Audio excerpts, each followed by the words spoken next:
Future flavors. Yo, Pittsburgh, what is the deal? Shout out to the grateful ones tuning in at the crib watching. This is another segment of the Future Flavors show. We're live at Women 107.3, Pittsburgh's #1 for hip hop, and I got a very special guest in the building. You might have seen him on Instagram throwing up C's. You might have seen him selling whips. You might have seen him partying, clubbing back when he was out here running, wreaking havoc out here in the streets. You might have seen him at which dealership do you work at? Jim Shorkey. You might have seen him at Jim Shorkey. Yes. Selling all the whips. And I'm not exaggerating. If you go to his page on Instagram at super_sloth, did I say it right? Yes. You will see him selling any and all kinds of whips. He sells your favorite rapper's vehicle. Yeah, and some you don't know about either. And some you some don't I'm know not even about. allowed to talk about. Some you can't even talk about. Yes. But without further ado, I'd like to introduce our guest. Bro. Super Sloth. Sincerely. That's what you going about. You going about Super Sloth today. I'm cool with that. Instagram is pretty much like when you meet somebody nowadays, Mm-hmm. it's like, yo, this is their Instagram name. I have no idea what your first name is, but what's up with you? Like, aren't you? Oh, yeah. His name's Alex. Yeah, Alexander. I what's up, Pittsburgh? Hello. What's the deal, baby, as I usually say, but humbled to be on Whammo. Been listening to Whammo since I was a very, very young kid, so this is a very dope experience for me. I'm very, very humbled to be here. This is my first radio gig, so I'm super excited about it. Well, I appreciate you coming through. Nah, bro, of course. I'm glad we can make it happen. No doubt, yeah. Even though I got the red microphone, but it's all good. Hey, it's okay. It's all good. This is blue for the record. It's all right. It's Big cool. C's. Big old C's over here, everybody. Big old C's over here. Hey, so first of all, Happy New Year. Vice versa. How you feeling? About a week and a half in? I keep telling everybody I'm stressed but blessed. Mm-hmm. Taking a beating, but we still eating? No doubt. Mm-hmm. It's a gram right now. Mm-hmm. I'm more excited about 2022 than I've ever been excited about a year in my life. This is Why? What do you think is making it hit more? opportunity. My company just gave me a very large opportunity. I got your own company? Because you have one. I got a very good accountant. Okay. And so I'm involved in a few small businesses, but they lose money. Right. I'm very blessed with my income that I have to pay the government, and you're only as good as your accountant. For everyone listening, you're only as good as your lawyer. You're only as good as your accountant. So my small companies are designed to have a certain purpose. But with car sales this year, I got some big stuff going on. My company is supporting me to grow. I'm essentially right now like a small dealership inside a dealership, right? I got a wonderful team that I'm setting up right now. I have an amazing assistant. Everything is going according to plan. So right now, like a bad month for me is like selling 30 to 40 cars. Good months for me are selling 50 to 60 cars. Damn. We're about to set it up where like bad months is going to be 50 cars. Good months are going to be like 70, 80 cars. Do people really buy cars that much? I'm blessed. I've been selling cars since I was 19, about to be 30 this year. Congratulations. Thank you, bro. It's crazy. Time flies. But I don't take a single walk-in. I don't take a phone up, as we call it. Like if you call in a dealership, Hey, I want this new Hellcat. I What's don't do up? that. You got to reach out to me directly. I'm all repeat referral business. So I have clients. I've acquired thousands of clients over the years. I got people in Ohio, Florida, California, Maryland, Georgia. So I'm very blessed. It's crazy. But moral of the story is it's growing and growing and growing and growing. And the reason why I'm repeat referrals is because I take care of everybody. I mean, my clients are my life, and I'm blessed and thankful for everybody that does business with me. But then, too, those will be the first people to tell you, I ran into this situation, boom, it was handled by them. You know what I mean? So, I I go to hell and back for my clients, no doubt whatsoever. And it's, blessed me with a very steady, good income and an ability to provide my family wonderful things and people I care about wonderful things. And more importantly, I've been able to put some people on personally in business, and I'm blessed. So I'm not interested in about bragging no more, about puffing my chest about doing XXX. But right now, at this point in time in my life, it's about putting people I care about on. I got a kid that's like my little brother. He's 19. He's detailing cars. So that's how I started when I was 17. I used to wash cars, right? And so before you get into it, let's level back and we'll get to that. yes. So, how'd you get your name Super Sloth? Where does that come from? All right, so my nickname is Sloth. It's been my nickname since 9th grade in high school. Okay. I got made fun of because I was a $160. I'm like 220 right now, all fat. I used to be a twig. So everybody was making fun of me, calling me a sloth. Moral story is I embraced it, especially in high school, and then I started being the man in high school, and I ran with it. It's been my nickname ever since I was in 9th grade, so let's call it 14, 15 years old. And then Super Sloth is just literally something I put together. Best of the best. Yeah, for Instagram. You know, I'm trying to be Superman for everybody I care about, you know? And I guess the two just fit together. I was looking for an Instagram name, but Right. yeah, 'tis me, Sloth. All right. Where are you from originally? So I actually was born in Salt Lake City, Utah. Super random, no human knows that. Cool. Well, we appreciate you sharing the untold truth with us. Yeah, it's real weird. I moved here when I was a month old. I lived in a small town called Burgettstown until I was 4. Yeah, that's where Star Lake is. Yeah. So that's where my mom's from. It's like a country bumpkin type town. Moved from that straight to Point Breeze, which, you know, very, very, very close to home, but it was an entire different universe, you know? So Yeah, especially compared to Burgettstown. Like, 100%. You know, Yeah. you have acreage out in Burgettstown. Yes. Like deer is just constantly in your backyard, which on the east there's actually deer? a lot of there's a lot of deer on the east, but But these deer, they'll look at you like, what's up? Like you oh like yeah, you 100%. in their spot. Yeah, 100%. Yeah, we got gangster deer on the east. Gangster deer on the east side. Yeah, the deer do not put up with nobody on the east side.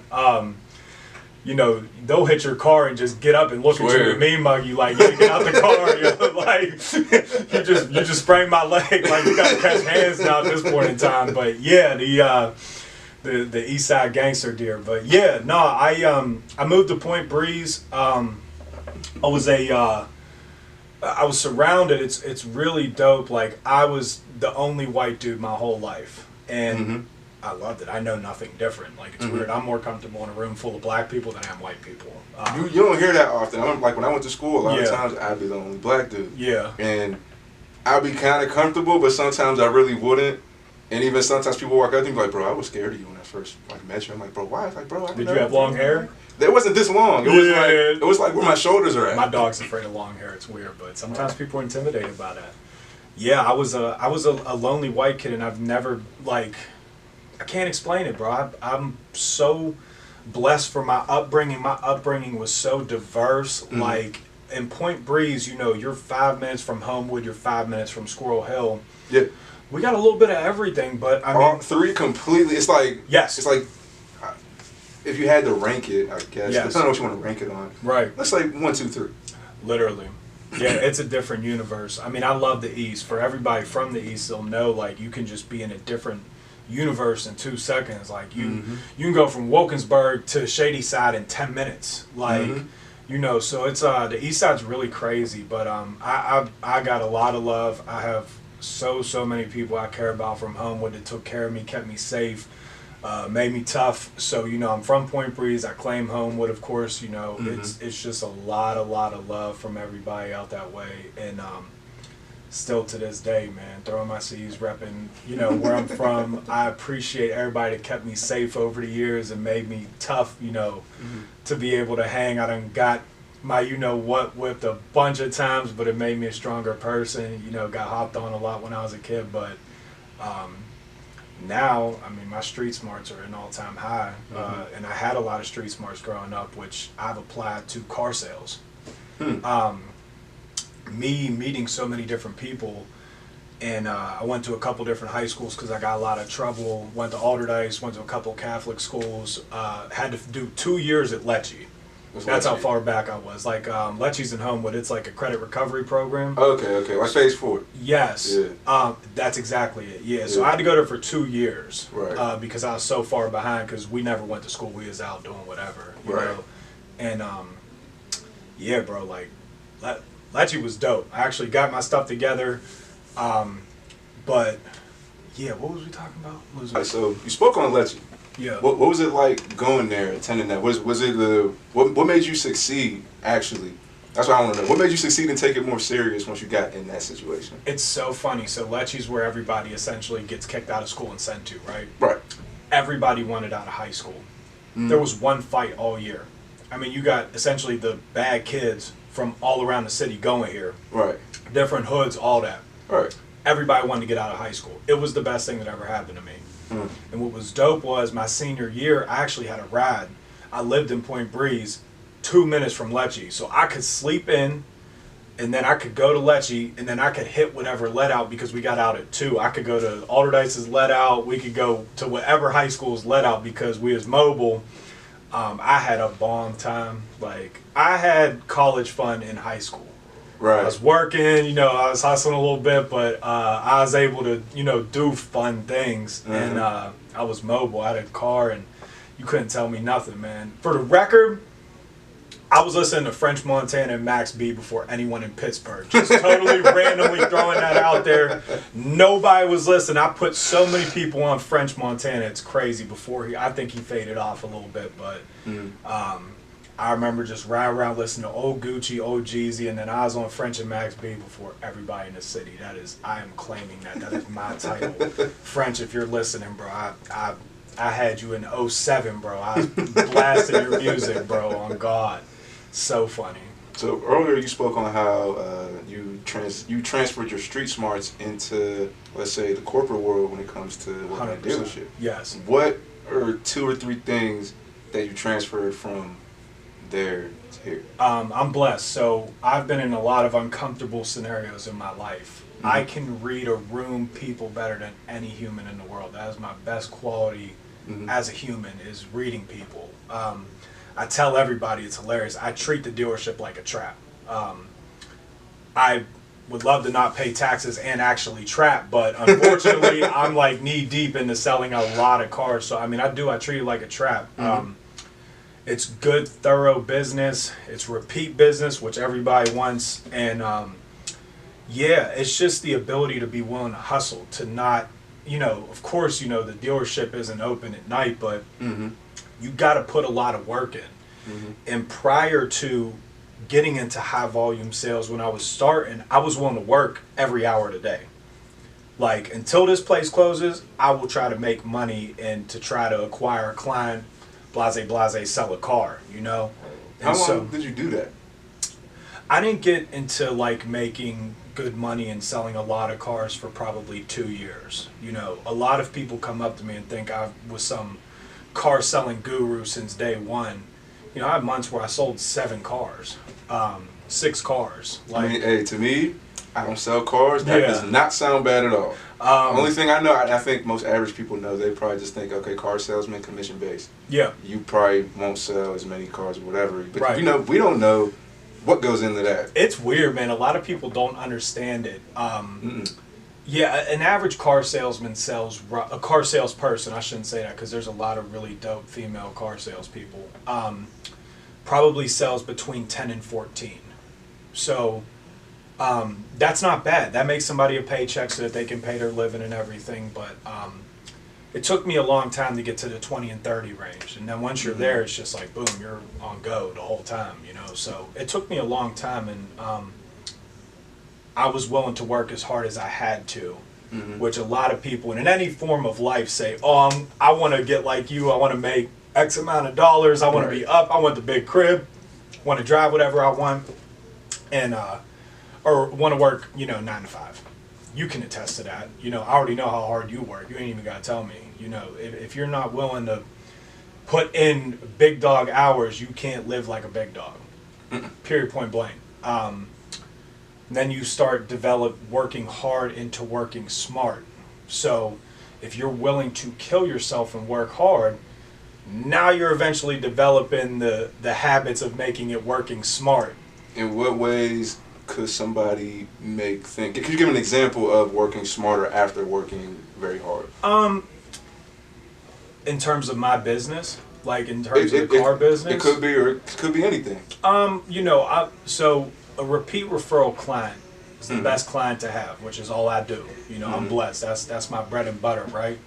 So, you know, a lot of car salespeople are hitting random people up trying to, you know, make something shake or whatever, like somebody that's inquiring on the internet or anything. If you got somebody that already bought a car off you, why don't you check on them? You know, they must have liked you. They did business with you, and you working, you know what, backwards, where you could be touching base with a client that, you know, had a great experience with you, versus just trying to find some random person walking around a lot, you know, type situation. So, you know, you develop little habits of any form of hustling and make it so it's easier, you know. And again, I'm blessed. Like, if you don't make an appointment with me, I can't even work with you right now. Because it takes away from my other clients' experience. Like, when I sit with somebody and I'm discussing 10, 20, 30, 40, 50,000, $100,000 cars, why do I want to run between two people?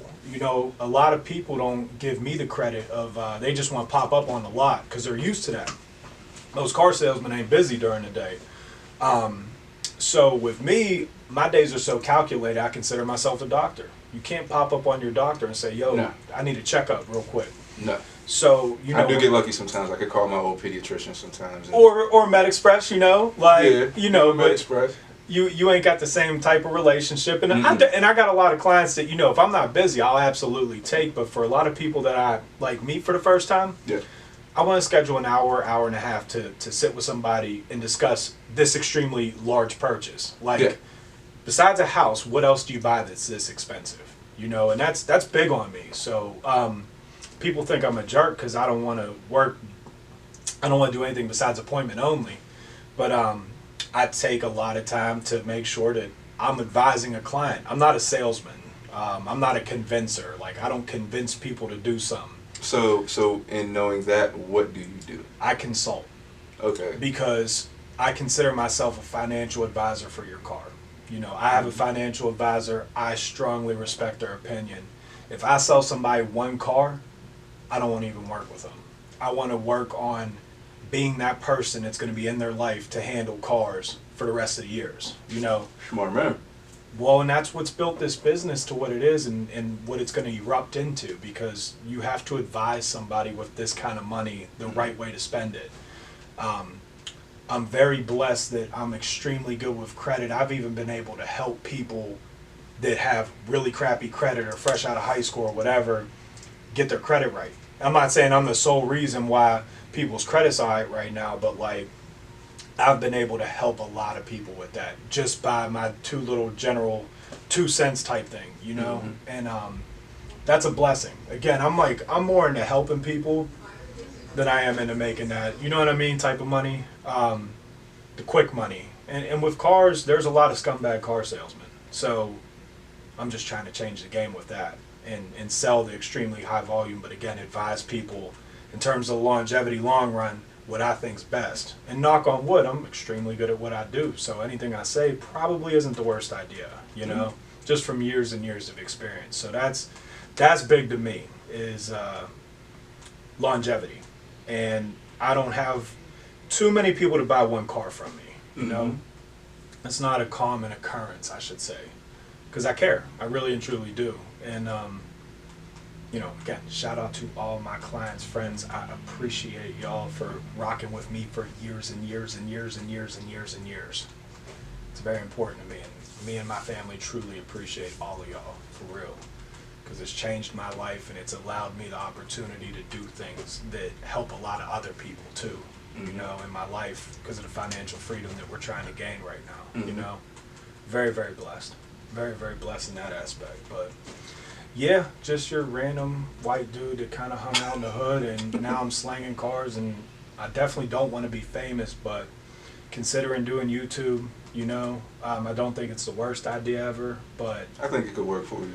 Yeah, I'm a little different. I'm incognito today. Like, when I'm outside of work, I kind of don't like being noticed as much. Like, when I'm at work, I dress like I own the building. I always believe in that in business, you know, like, people come up to me and think I'm Jim Shorkey that don't know me because I'm dressed to the nines at all times, you know. I think that's really important, but that's where I'm at in my life, where I consider myself an expert and I consider myself one of the top people in the country to work with when it comes to buying a car. So, you know, I need to start carrying myself like I'm a big dog. I'm about to, you know, be 30 in a couple months, so it's time to turn up, I should say. Rolling! So when it comes to consulting and dealing with so many clients that you do, yeah, what can you give us an untold truth about the deal? It's weird. So right now, and this is dope. Buying a car is no longer like it used to be. What do you mean? You know, you would go to a dealership and negotiate, and like, you know, the salesman was trying to get you to do like. Yeah, trying to juice you up. It's not like that anymore. The internet has destroyed all of that. It's amazing. I love it because if you still think that the car salesmen are sharks that smoke cigarettes and sit on the lot all day, like, it's just different now.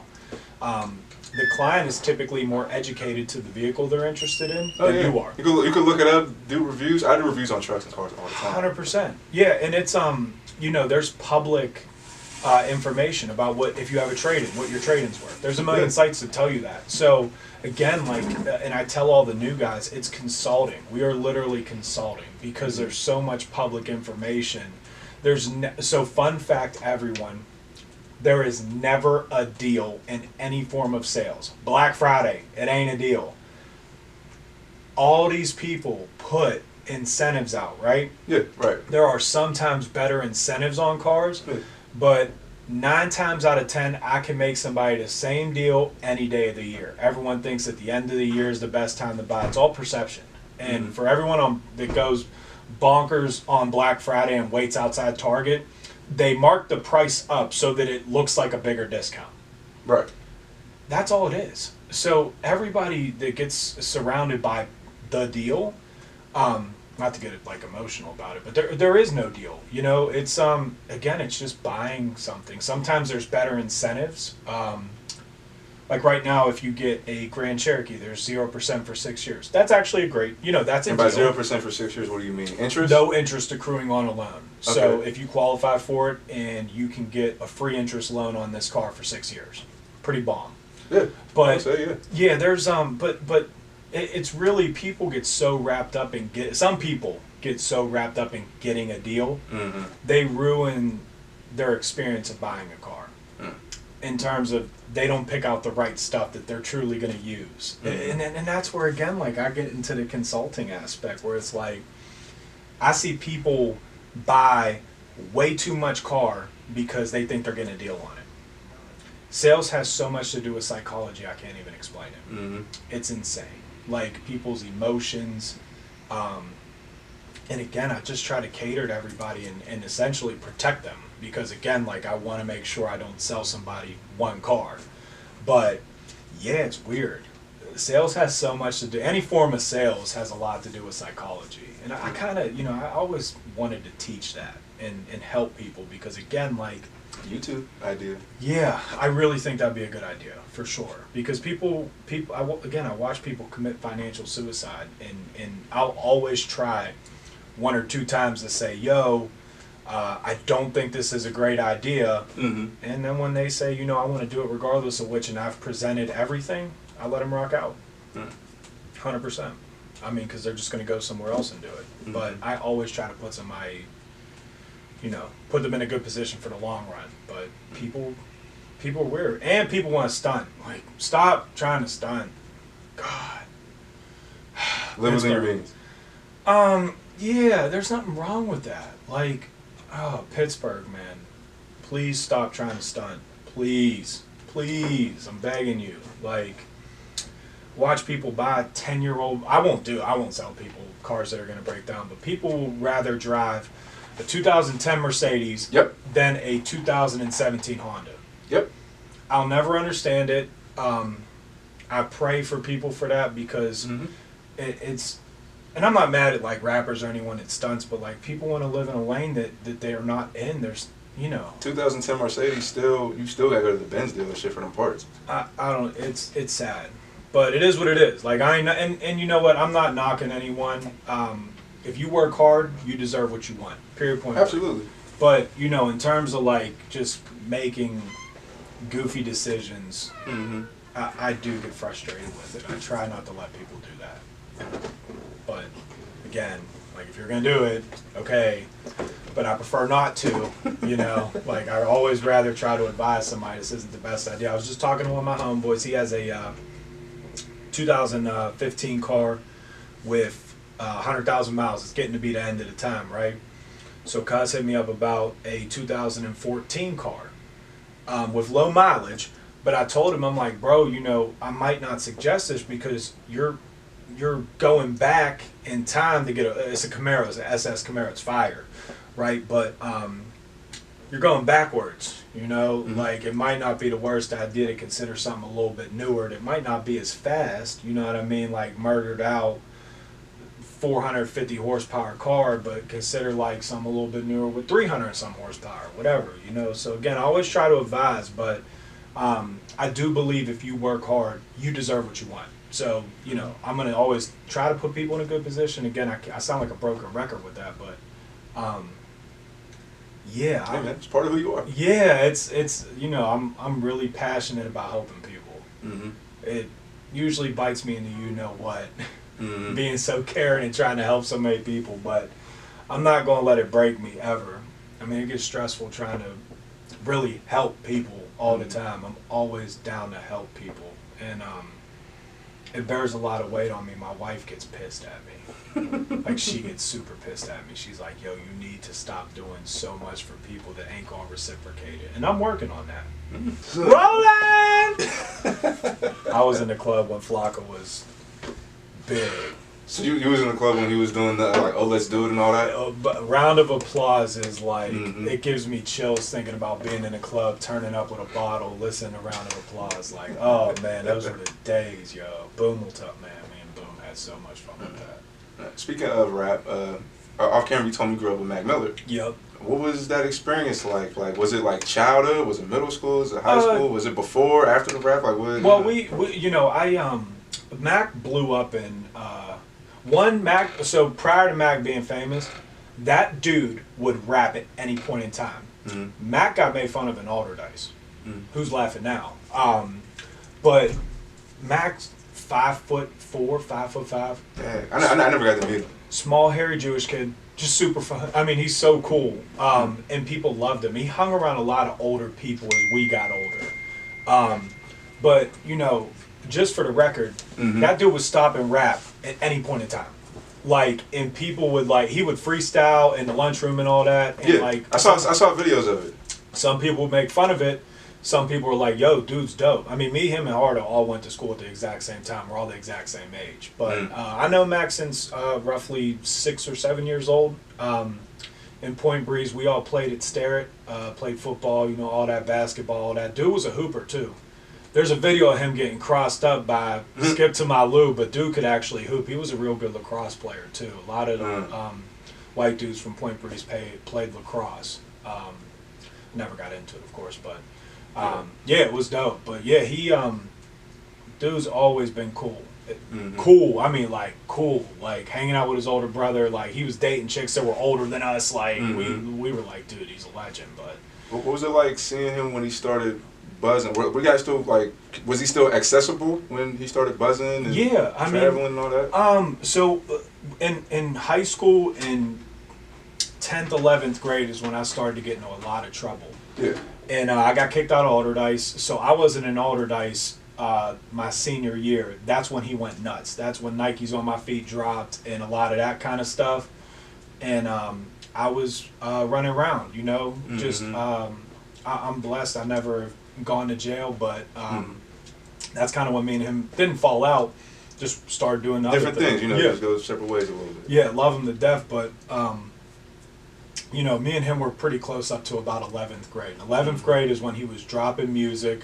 I have so many burned CDs that I cherish and have held on to, but, you know, his handwriting on random burned CDs, you know what I mean? It's dope. Like, it's just looking back at it, it's crazy. But also, too, growing up with somebody that reached that magnitude of celebrity status, man, I treat everyone like a human. And, you know, for people that run into celebrities and want to take pictures with them and all that, I don't envy that whatsoever. I feel, dude couldn't go to John Eagle. I swear he couldn't. Like, at a certain point. Yeah, and it's sad, man, because, like, people, these celebrities that people look up to are humans. Like, just normal humans that just want to be, you know, I remember Eminem rapping and just being like, leave me alone. Like, I can only imagine. And again, with Mac, like, you can't go to the store, you can't go to Target by yourself. It sucks, bro. It sucks. You might not be able to go to the zoo with your kids. Yeah, I mean, even with, you know, being around with Hardo, like, people really always want to come up, take pictures, and dap him up and do all that. And he's a very humble dude. But at Absolutely. But at the same time, it's like, yo, like, sometimes people don't want to Yeah. deal with that, you know what I'm saying? Like, when Deasley came home, man, everybody was like, oh my God, like, you know, it's, people just want to kind of just decompress and get settled in. 100%. And two, like, I meet, you know, athletes, famous people, all that stuff. I just treat them like normal humans if we're conversating. I'm not going to go up to them and be like, yo, what's up, bro? Like, they're just trying to be a human. You know, not to get off topic though, but yeah, Mac was very blessed at a young age, and has always been cool as the other side of pillow. Like, dude was just a smooth, cool dude, and always stayed true to himself. Like, I'm telling y'all, like, for people that are trying to get into the rap game or whatever, that dude would rap at any point in time of the day, and people made fun of him. Ha ha ha! Like, worldwide sensation. Ha ha ha! Like, don't be afraid to be you and whatever you're doing, because I'm telling you, people made fun of this dude. We ain't never have to box nobody down on it, like, you know what I mean? Right. Like, it was never like that type of thing. But I would, yeah, I mean, you know, and he could fight a little bit too. I've seen him fight a few people. Like, dude definitely wasn't scared to rumble. Untold truth. Yeah. And I don't think any of us were. Again, in Point Breeze, it was a weird thing, man. Like, you could be hanging out with people that was round down away from Homewood, and you know that you got a little bit of mix of everything. So it was dope, man. I had one of the coolest childhoods of all time. Yeah, man, that's what's up, man. Rest in peace to Mac. For sure. Yeah, brother, we love you. Sorry about everything, man. Life is crazy, yo. Yeah. So drugs are crazy. So you have a detail shop with Chavo, right? Yeah, that's my brother. Yeah. Shout out to Chavo, local artist from Wilkinsburg, am I right? Yes, sir. Yeah. So what's that like, having a detail shop? It's humbling for me because that's how I started. To even be in a position to say I'm partnered up in that, it's just cool. Yeah, it's just a cool scenario, and that's you know, that's something that he's grown a little bit of a passion for, and we're more so transitioning that into just tinting windows. Finding people that want to work right now, hard. It sucks for anyone that wants to open a business. Hard. People don't want to work. All this free money is evil. But I ideally wanted to get youth in there to detail, because it kept me out of the streets once I started doing it when I was 17. Right. That was the goal, is to get some high school kids or some youngins that want to work and just make a couple dollars and be in a cool environment. You know what I'm saying? We got music playing the whole time, all that. And it didn't evolve to that yet. But right now we're just tinting a lot of windows. We got some dope graffiti in there. I mean, the shop. Yeah, you got Camo the painter, right? Camo's like my brother. He was just in my house a couple days ago. He went ballistic on my son's room. I don't know if you. Oh, yeah, that was your son's room. That's my son's room. I saw that. That was with hard. the baby Yoda. Yeah, he actually painted my wife to be a black Princess Leia. It's incredible. The dude, Camo literally just paints. Like, he spray paints. I just sit there and smoke a joint and watch him. Yeah. Like, it's the most amazing thing I've ever seen in my life. Like, Camo's a freak of nature. I love you, brother. I'm so proud of you, and you are literally the GOAT. I'm claiming Camo as the yeah, man, he's hard doing stuff. I remember I saw him. He's like painting BMWs and doing murals, and I think he painted something for like Chris Brown's daughter one time. He did, yeah. He's done work for Chris Brown, and Chris Brown's crib is crazy. Chris Brown's a wild artist. I didn't know he could do that. He's incredible. I had no idea. Yeah, I think that dude is super blessed. Another person ain't afraid to be themselves either. You know what I mean? But man. I remember being around Camo so far as back to where we're at. You know, if you know, you know. When I say this, we'll be at Everett's crib. Yeah. And we're playing like beer pong. He's like, man, I'll smash y'all. Like, we're hooping, and he's really like getting competitive. You know, he's an unbelievable hooper. Yeah. Camo is a baller. Like, that dude can ball, bro. Yeah, he's one of my most interesting friends. I consider him family, but yeah, I mean, dude is just a freak of nature. In a good way, you know what I mean? He's the most humble, quiet person until you don't need him to be. I mean, dude, also, too, Camo's a stone cold gangster for anybody who wants to run up on an artist. Yeah, but dude is an unbelievable athlete, but just an unbelievable person. I'm trying to get him to do YouTube too, because his work is amazing. I mean, watching him work is the most crazy thing you've ever seen. And I got to witness it for days at a time at my house, you know. Mm-hmm. And my son is going to grow up in that room. If anyone scrolls on my Instagram, I mean, if you see my son's room, it's such a blessing to even have the ability to pay somebody to do that. Yeah. Like, my son will not grow up anywhere near how I did. And it's motivation, but it's just like, it's so crazy to think. I mean, again, if you see my son's room, it's tough. Oh my God, it's tough. Insane. It's crazy. It's amazing. I always wanted a room with paint, all kinds of different cool stuff on the wall, even a whole bunch of posters on the wall. It's amazing. It's crazy. I mean, he's gonna literally have the coolest room out of any kid in the world. Like, it's just, I'm just very, very blessed that I can be in that position to do something like that. Mm-hmm. That, you know, me and Cam are close, and he was willing to come to my house and bless my house with that type of talent. You know, it's crazy. It's crazy. Yeah.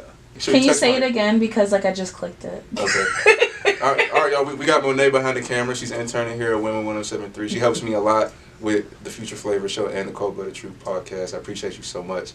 But So what were you saying before we cut the camera on? I want to know, how did you know your wife was Endgame? So an Avengers term, but like, how did you know she was Endgame? And I guess that could not help us because we're not there yet. I'm gonna share it. Hey, I want to be married. I'm gonna share a deep story with y'all. Go ahead. If you're comfortable. No, I am. I'm not afraid. Like, I am so blessed. I've had so many insane things happen to me. So I'm 3 years sober. I don't know if I've said that. Congratulations. Thank you. It's a blessing. I was an alcoholic and a cokehead, and so I've dated my wife for about 6 years. I know I should know stuff like this, just roughly. Maybe since like 2015-ish. So maybe 7 years. Me and my wife was just super cool. Like that Adam Sandler movie with Mila Kunis, where they just hook up and hang out and... Oh, Friends of Benefit? Yeah. Like, that's how me and my wife were. We were super duper cool. I was doing my thing. I was being crazy.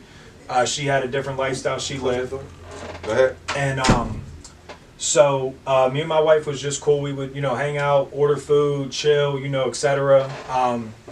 And me and her started developing to be closer, kind of texting each other more often than normal, than just wanting to see each other on the weekends and all that. Right.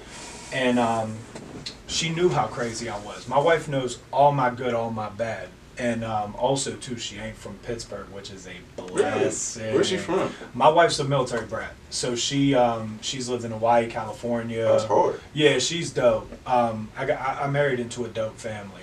She came here when she was in high school, but I was coked out of my skull one day.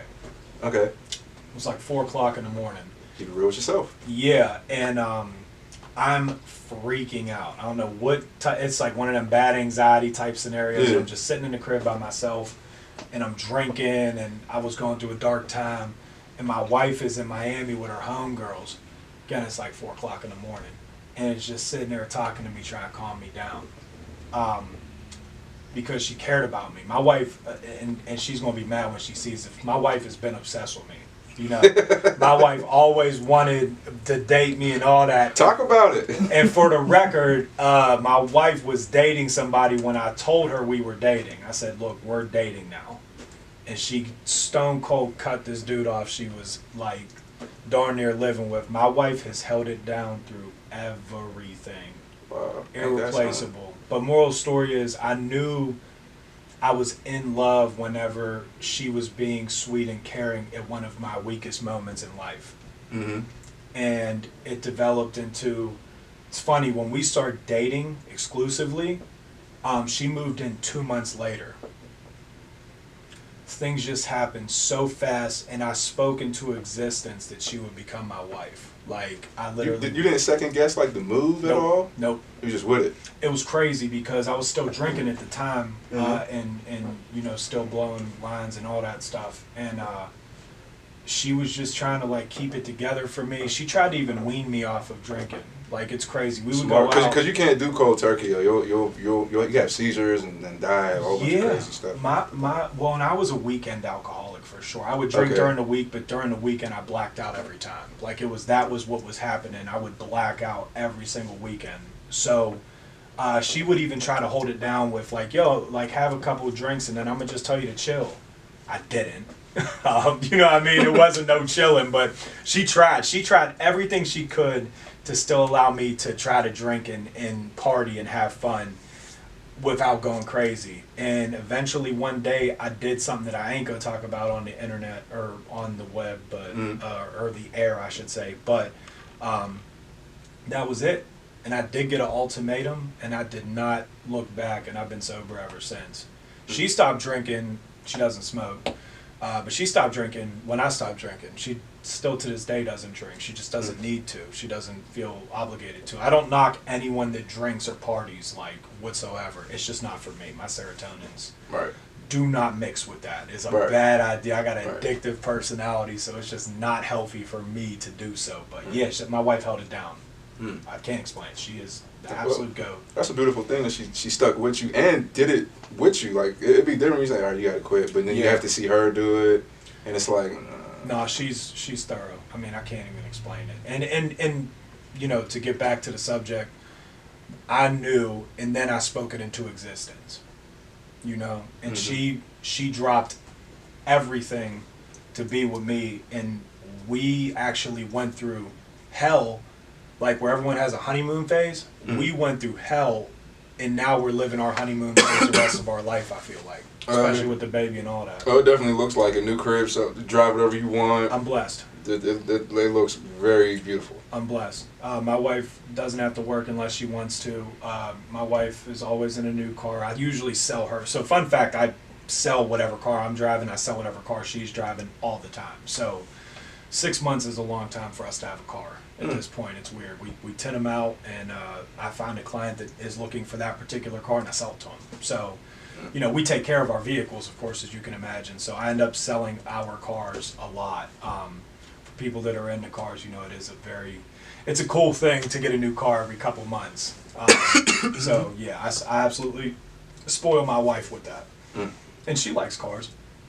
And more importantly, she supports and holds it down. So if I'm in the financial position to give her what she wants, you ain't gonna ask me. My wife don't want no Birkin bag. Like, she don't want no $10,000 purse or nothing like that. You know what I mean? She wanted a nice ring. I provided that. Her push gift. So I'm Alex. My wife's Bree. My son's Carson. Our last name is Danley. So I got her a necklace that has ABCD on it.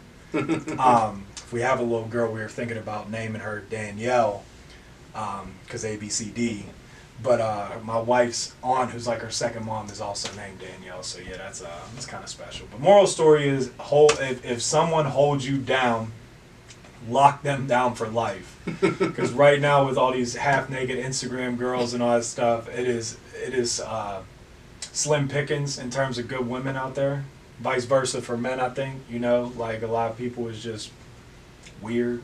Yeah, let's go with that. Yes. Yeah, we all got our demons, but yeah, when you adore and love somebody, lock them down. Don't play with them. I did it for years, and luckily I got lucky, and she and me got together exclusively forever. And then now, I mean, I'm tattooed on the back of her leg. She got her sloth. We're locked down for life. There is no breaking that marriage. It's unreal, and I'm super blessed to have her in my corner no matter what. You know, it's major.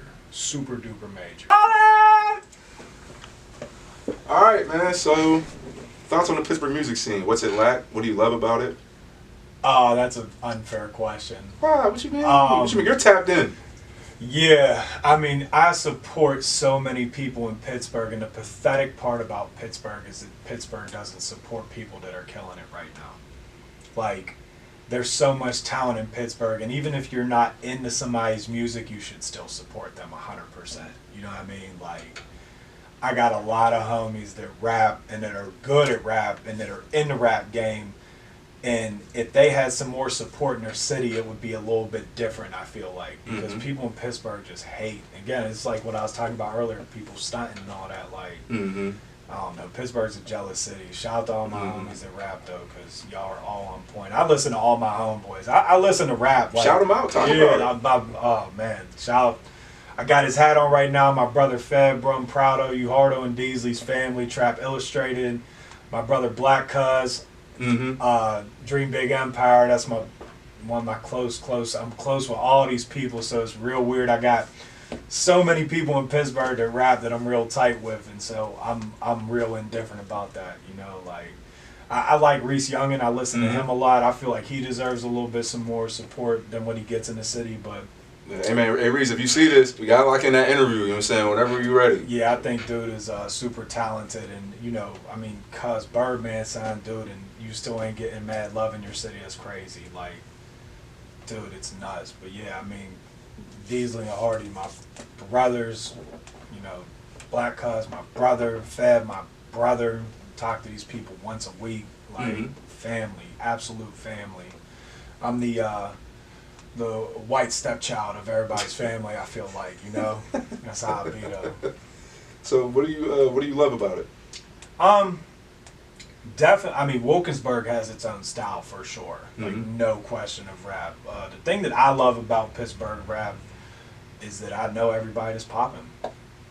It's nice to see my homeboys killing it. Is it the exclusiveness of it? Like I don't know, man. It's just like you get. I don't know. I got like again. I was mentioning I got some of Mac's old tapes before he was, you know. You got Easy Mac. Yeah, I got Easy Mac records, and so it's just like, you know, I've been around to see so many people get big and get recognized. It's just like it's dope that, you know, people are in my corner like that. I don't know. I can't. I'm proud of everybody on the rap scene. I just wish that Pittsburgh would support a little bit more each other. You know? What do you think the solution to that is? Oh man, gosh, I don't know. I might start rapping at this point in time just to get real crazy and mess the game up. But no, I mean, I think the way to fix all that, and Hard and Deasley and Fed all do jams together and all that, you know, there ain't no real way. You can't say like, Wiz, make everybody tight or whatever. Like it's hard, you know what I mean? I really don't have a solution to that. Minus, I think that the city needs to support everybody a little bit more. In what ways could the city support more? Let's say that. I would say, you know, with social media right now, especially like females that are real popping just because they're good looking or whatever, man. If you got somebody on your playlist, take a screenshot of it if they're from around the way and post it that you're listening to their jam. Like I try to do it as much as possible. Shout out Guapo Lennon too. I forgot about them. Guapo's on fire right now. That's bro. Killing it. Yeah, he's got a whole style. That's a different kind of style that's in Pittsburgh right now. Like he's killing it. He's on point. Him and Wiz just did a jam that I really like. But I always try to screenshot and just post something, you know, like there's people outside the city that follow you. They might pull up that jam, and I feel like in Pittsburgh there's just not enough of that, you know? It really isn't. Just sharing and promoting each other. Yeah. I mean, it's simple, you know? Like, we all know what social media can do. It explodes like that. So it's like, why not? Somebody got a hot jam, you know what I mean? Like, take a picture of it or, you know, whatever. You know, promote it. Promote it for sure. All right, I'm going to rapid fire you some questions. Yes. All right, 2 goals in your career. I don't know how to explain it. I'd like to sell 100 cars in 1 month. I think that would be dope, but I'm more focused on 7-digit income, however I get it. All right, so $1 million, sell 100 cars a month. Yeah, which if I did that every month, I could definitely make more than that, so it would be great, you know, ideally. Favorite spot to eat? Gaucho Perillo. Shout out Anthony and Matt at Gaucho. I love Gaucho. Favorite genre of music? Country. No, I'm just kidding. No, I like everything. Seriously. Yeah? I Tibetan throat music. Never heard of it. Never heard of it? Game on. Okay. You should Google it. Everybody's going to Google it now. It's awful. Nice. I took a rock and rhetoric class. That's the only reason I ever heard that. Ever. It sounds angry.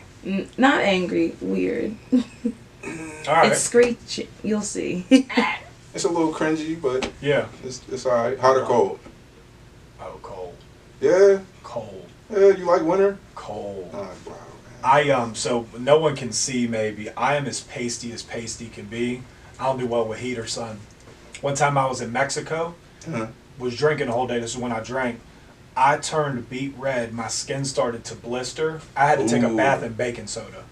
Ooh. That's how bad it was. Yeah, I don't do well with sun, so keep me out the sun. Man, what's the untold truth about you? I guess that was it. I have the most anxiety ever.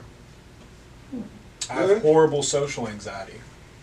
It's weird. When I'm in my mode, I'm in my mode. But sometimes I curl up in a ball on Sundays and just kind of want to decompress. I'm always in front of people. I'm always talking to people.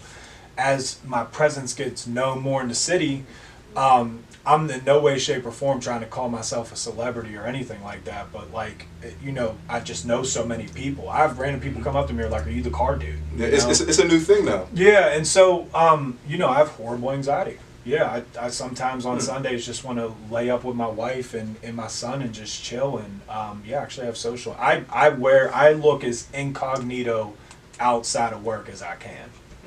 Super random. What? How do you deal with that? Am I allowed? What? Go ahead. Yeah, earlier. Okay, yeah, I'm earlier. sorry. Yeah, I mean, I smoke pot. You know, so again, everyone, I'm sober from drugs and alcohol. I smoke pot. I believe in decompressing, however it may be, you know. So I usually get super caffeinated in the morning, go do my thing all day, try to make as much money as I can, come home, smoke a joint, decompress, spend time with my family. There is no real cure to it, though. I'm on, you know, lots of medicine. Yeah. I mean, I'm on lots of medicine. I'm on an antidepressant, even though I'm not depressed, but just lots of medicine. I see a therapist once a week because I'm crazy. I mean, I'm absolutely psychotic. So yeah, I mean, like, don't be afraid to try to fix yourself. You know, for everyone in a relationship, you can't be a good partner to somebody if you're not your best self. And so I work on bettering myself in multiple ways as much as possible. That's you know, that's number one on the thing on my to-do list. Well, what's next for you, man? 2022 just started. You know, what's the year looking like for you? So I want to expand and do more car sales.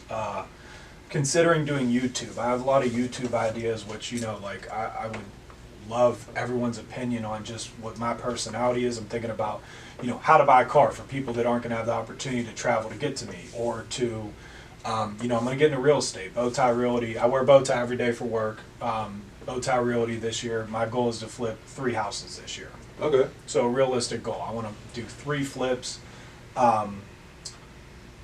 Be the best possible dad I can be. You know, that's my big goal, and just to expand my business. I was looking for get-rich-quick schemes. They don't exist. Harsh reality.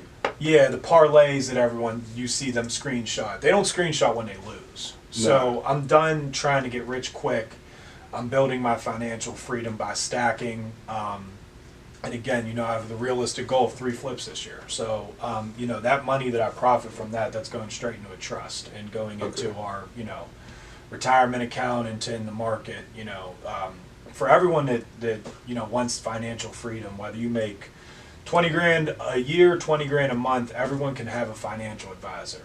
Your bank usually can provide you one, and you should always look into the long run. You know, so I always preach that to people, but. This is a year where I'm going to, you know, my goal is to sell 600 cars this year. That's 50 cars a month. I'd like to beat that, but, you know, then I say set the goal at 700 to end up at 600. But 3 flips, and I'd like to try to put some people on this year. But I'm really considering YouTube. You know, I got some people in my life that it's changed their life. And again, as much as I hate my social anxiety, like, I do feel like I'm blessed and I could help some people just by, you know, that's why I like doing stuff like this. You know, just anything I could do to better the world, I'm going to try. Not to get off topic, 2 years from now, I have the intention of getting into high schools and teaching kids about credit. That's what I want to do, and maybe about financial freedom and just responsible decisions, because I think a lot of the youth is influenced by a lot of unobtainable stuff. Like, in high school, kids should not have a $700 belt. Like, most of them are fake. And it's still, cool. Yeah, like, you know, for my son's first birthday, right? We're telling everybody bring money. I'm putting all that into an account for him that's going to go and build and grow over the years. Index funds, that was called? I don't know. I don't know the term of it either, but I want to do one for my daughter too. There's something that's accessible for a child, but we're not going to let him touch any of it, of course. But I just want the financial freedom that I never had for him. Right. And he's not going to remember. People throw these $5,000 first birthdays and you buy all those cupcakes and stuff, like, just for the record, I'm not knocking anyone that wants to parent the way they do, but like, let's say you can save $5,000. Well, that accrues interest over the years, putting it in the right place. It can be anywhere from 10 to 20% return. So he's not going to remember the cupcakes and toys. We're going to have a party and have stuff there, but we're not going to spend thousands and thousands of dollars on that. I'm telling everybody to pull up with a check or cash, and we're just going to invest it for them. So yeah, it's kind of my thought process. Run! I miss Flocka. Hey man, what you mean miss him? Where'd he go? Flocka's been chilling, man. He's been chilling, but I still listen to do Flocka rant every once in a while. Oh yeah. I got round of applause on my iTunes things. That's like a good once a week kind of song. Favorite Flocka mixtape for a project? Flocka Myers 5 and do Flocka rant. They're tied for me. No, I'm like way earlier than that. Salute Me or Shoot Me Too? Kinda. What's the song with same shit on it? Ain't that Salute or Shoot Me Too? Oh, I know I'm not supposed to curse, but that is a song. LeBron Flocka James was crazy. Yeah, take me back, dude. I was listening to old Juice Man too. Oh yeah. Alaska and Atlanta.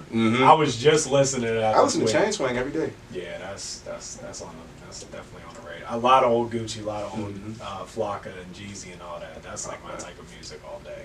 Man, so before we get up out of here, watches. What is that? For those watching that don't know. This is the Breitling. I haven't done a Rolly yet, but I like a Breitling. I think it's a good brand. Everyone knows what it is. So fun fact, I actually love this watch because it tells me what day of the week it is. And when things get crazy and you don't know what's going on, as weird as it sounds, I'm not in Apple Watches. This watch shows me what day of the week it is, and of course, I never look at the time. The time can be whatever, but as long as it tells me the day of the week and what date it is, I'm saying you just smell the air, look at the sky. All right, it's 2 o'clock. Don't even look at the watch. I look at my iPhone because I'm on my phone all day. I'm nonstop on my phone. I bet you my screen time is. Screen time. Listen, screen time is like very offensive to me because I'm starting to feel crappy. It's bad. When it goes up and goes down, I'm like, yo, there's no way. And it doesn't necessarily mean you're on it. It could just be like how mine is right now. It's gonna eat at you then. Because it makes me feel terrible. It's bad. And I purposely, like, I try to make it a thing when I'm out to dinner with people to just put it down. Like, people think like you're hot, like there's so many relationships where they think you're hiding something if you put your phone down. I just don't want to look at it because my shit don't go off. My wife's never on my heels about that, you know what I mean? Yeah, I put it down because I want to communicate with people. And I was out to breakfast with all my wife's siblings and their girlfriends and stuff. You look at our table, it's me, my wife, her mom, and her dad. We're all talking, phones are down. You look at their table, they're all on their phones. They're not even talking. It's the truth, though. It's really what things are developing into. So, yeah, I try to make it a thing not to be on the phone. But that's why, because at least I got the day of the week and the date on my watch, and then I'm like, all right, let me just throw this down for a little bit. Yeah. All right. Well, before we get up out of here, man, where can people tap in with you to get their car detailed or tinted? Where can they buy a car? How can they make an appointment with you? So, I just want to thank anybody that watches, listens to any of this. I want to thank you because I sincerely appreciate you, bro. This is a very humbling experience for me to take time that someone's interested in what I have to say. Follow me at Super Sloth on Instagram. If interested in the vehicle, my cell phone number is everywhere. Please call me. I am appointment only. That provides the absolute best experience to a client for buying a car. So please hit me up. If you can, try not to shoot me a text. I roughly go through 50 a day. Let's talk. Let's discuss this important purchase. With Bowtie Construction, anyone interested in home renovation, I have an Instagram for that as well too at Bowtie Construction LLC. For Hearts Detailing, me and Chav are taking 10 appointments currently, but weaning back on detail appointments. I do have a plug for detailing at the moment, Lil Dev, so anyone could hit me in my DM about that. I shout his page out a lot, but yeah, hit Chav for 10. Just like really, really, really, really good treat to yourself to have your car tinted. I mean, I'm physically incapable of not having mine done, but yeah, I just want to thank everybody for the support. Facebook, Alexander Danley. I'm weaning through people that I don't talk to so that I can add people and meet people, and I'm going to try to start YouTube. So I'm thinking the guy with the bow tie, something of that nature for YouTube. Just if you follow me, please keep an eye out for this YouTube channel. The bow tie guy. Yeah, I'm the guy with the bow tie. The bow tie guy. I'm the guy with the bow tie. Guy with the bow tie. And when I first started selling cars, that was my thing. No one remembers names. So when people would call and I was acquiring clients when I first started, I said, ask for the guy with the bow tie. It's locked in. No one's going to forget that. Mm-hmm. So, this is a very big blessing to be here right now. Very, very humble. Well, I appreciate you pulling up, coming through. Your story has been one that has always been intriguing to me. Yeah. So I'm curious. I'm like, who is this dude? A lot of people say that. Yep. Like, who is this dude? I in my lifetime, I've seen the token black dude. Yes. But now, I get to see the. I don't want you to be offended when I say this, but the token white dude. No, I've been the only white dude in the room my whole life. Definitely in the club. So fun fact, it's very easy to be the white dude. Girls like it. They're intrigued by that. Now, I mean, again, of course, that's prior to all this, but it's always been a cheat code for me. But yeah, no, I was very blessed to grow up in a weird scenario where I get comfortable being uncomfortable. Biggest motto in life. I have and a really close person to me, my central mentor. Life is 10% what happens to you and 90% how you react to it. I mean, things like that can change the game. But yeah, no, I'm the token white dude, y'all. And I don't come off as I look a lot of times. Yeah, I try to remain incognito, and then people start talking to me, and they're like, "Oh my God," But I am who I am, and I'm not afraid to be me in any form whatsoever. And get down or lay down. Show some respect. I don't need to pass no more. I don't need to be.